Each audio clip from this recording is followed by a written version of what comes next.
My name is Gerardo, and I will be refuting Ryan Hicks' claim that reducing the amount of general education classes needed to take would have a positive effect on American colleges.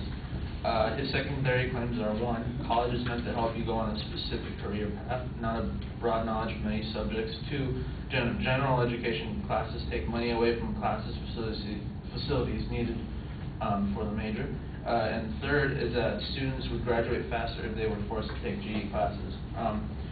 To the first secondary claim, there's basically a lack of evidence because a lot of this information is off of CSULongBeach.com, where it's just basically stating the opposite, that you need a broad knowledge of subjects so it can make you better prepared for the workforce environment.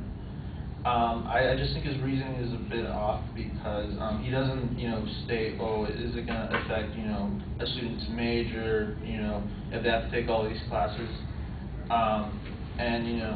so that's the first claim. The second claim is that general education classes take away money from classes and facilities. He doesn't give any specific examples of where or how that's happening, although we do know that the budget deficit is hurting classes, but he doesn't provide any information. An article I recently read from the Whittier Daily News states that classes basically with less students, such as 30 or 60, would be cut off, not major support core classes that are needed. Yeah, because funds definitely, they have to spread them out, but classes with less are obviously going to get cut off. The third claim is that students would graduate faster if they were forced to take GE classes.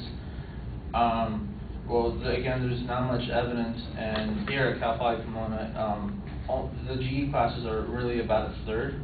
You need 60, and then you need overall 210 to graduate. So a third really doesn't seem like a lot. And it just wouldn't, reducing GE classes would just make students more vulnerable when they go to the workforce environment. Because in the workforce environment, they don't want people that are just branded like, oh, I'm good at business or I'm good at engineering.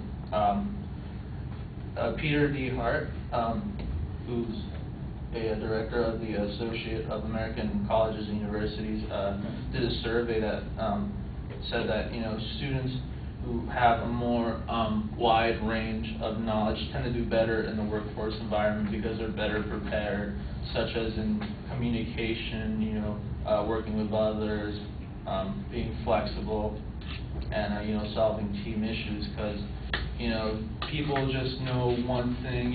How are they going to survive if they don't know a little bit of this or a little bit of that? And it typically does make life easier for students. A quote from Adam Smith, an economist, said that jacks of all trade, masters of none.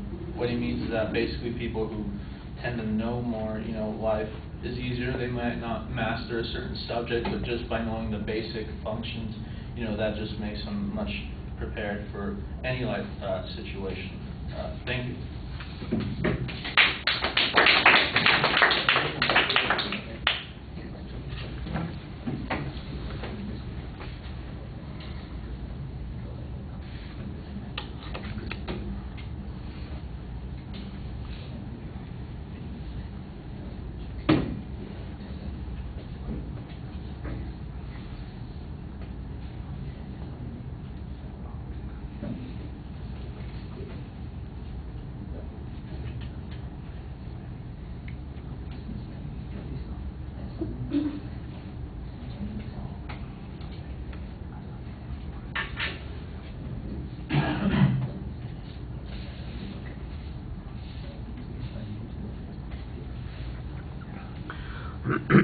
All right, the claims are labeled very clearly. The response on the first point is a challenge to the assumption, and that's pretty clear. I think you need some more development of the counterclaim here. What's the function of the college or the university? What's the nature of what people are being prepared on? Any kind of information would be more useful than the evidence or the lack of evidence that the advocate presented. So if you even had a conclusionary sort of statement that's philosophical in nature, I think it would be applicable here. On claim number 2, let me see. You suggest that there's a lack of illustration on these points.